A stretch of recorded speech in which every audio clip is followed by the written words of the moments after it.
Right on, back from Tennessee, we're going back to harvest.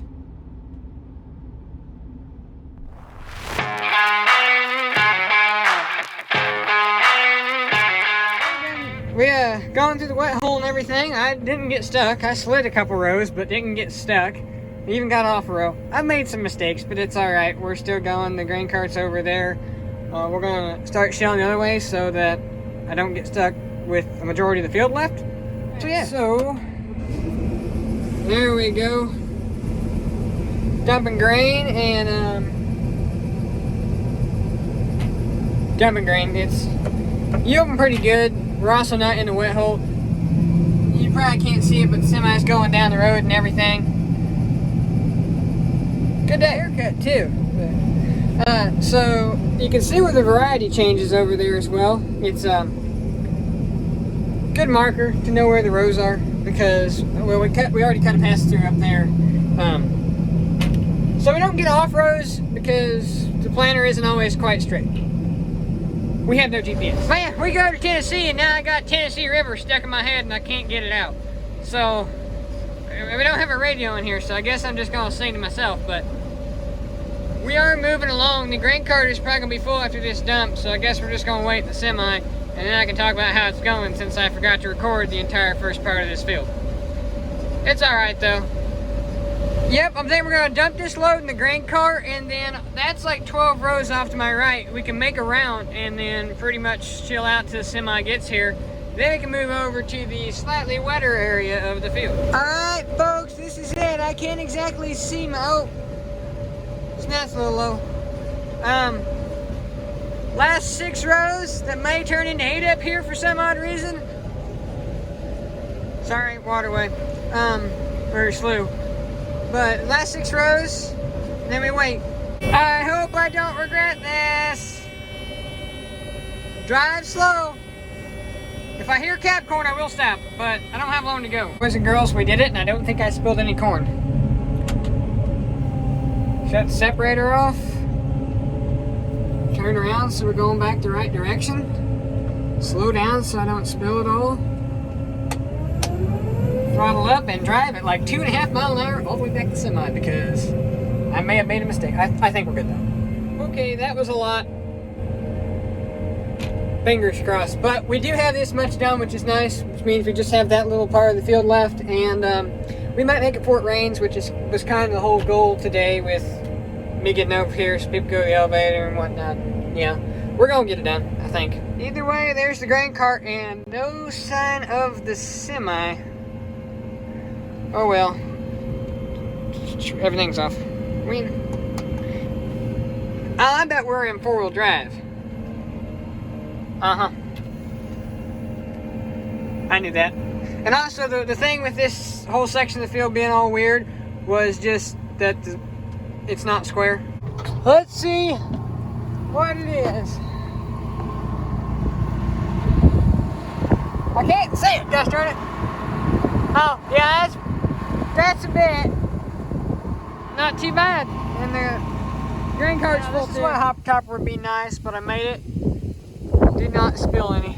I've done the honorary cleaning of the windows because semi ain't here yet. And I tell you, it's been fun out here today, and I'm glad we got a lot done, but my arms are not liking this because I think it was my left arm. Yeah, left arm has an HPV shot or whatever, and that one really hurts. And then right arm has a flu shot. My arms aren't enjoying it, but I am. It ain't getting no drier. Let's run the wet hole. There she goes, y'all. That's a semi, it's out. Alright, so real quick, it's a bit of a deeper note, but just hear me out for a second. As I was driving down the road, I was thinking about this.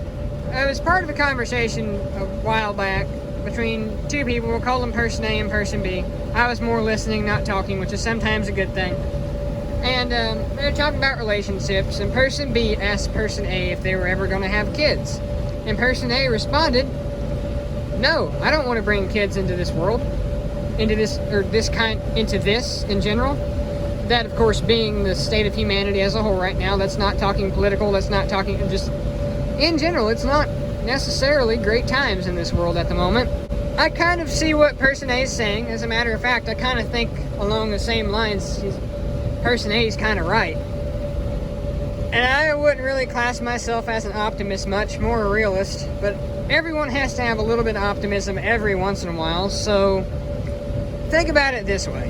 If as the next generation, we can figure out how to not cover up the past, but embrace it, embrace what has happened in the past, and try to create a better future for humanity, and bring kids into this world that are going to do the same thing, maybe, just maybe, we can turn this whole mess around.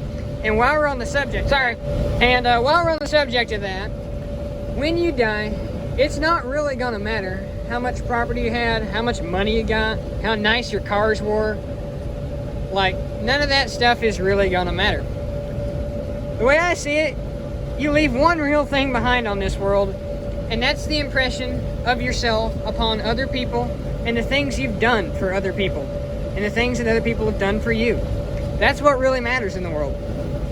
So think to yourself real quick, have I made a good impression on the world and the people around me, or have I made a bad impression?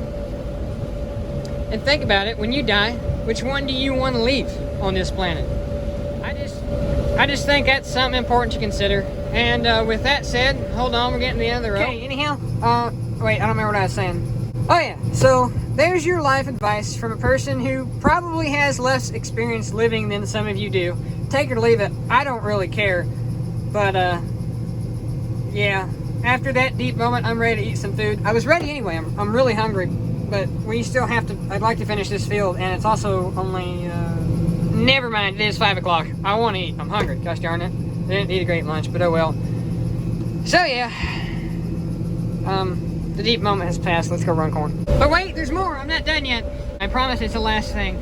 So, on the subject of all that, I hope I'm leaving a good impression on this earth. And I said that whole thing like I was a perfect person, and believe me, that definitely is nowhere near true, but I hope I'm at least doing something good. Maybe I'm teaching you something you didn't know about farming, and I know all you farming veterans out there are like, ha, he didn't teach me anything. Well, that may be true, except I've definitely taught you how to do things the wrong way. I've taught you how to break things, and I've taught you how to drop cameras. And if I really truly have not taught you anything, one, I'm sorry, and two, maybe I at least made you laugh.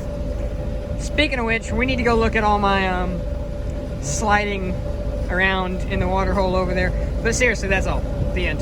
Well, I'm starting to get slap happy, and my arm hurts like heck, but I'd like to think we're getting something done. Maybe we are, maybe we aren't. We don't have that much far to go till we're back into the mess of a wet hole that I was in earlier. Whoa, sorry about that. I found this loop. Whoa, I found another one. About that, nothing broke. It's just, I've learned one thing from YouTube, and that's that farming and filming don't really mix unless you have a GoPro. And I do have a GoPro, but I keep forgetting it. So, here we are.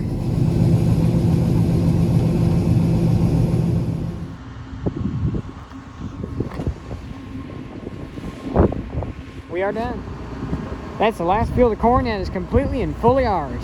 The other one's 50-50 shared. Better go check, make sure that dirt's out. In case you're wondering how much we like mice, that's how much. There's a mousetrap tractor I about set off my foot.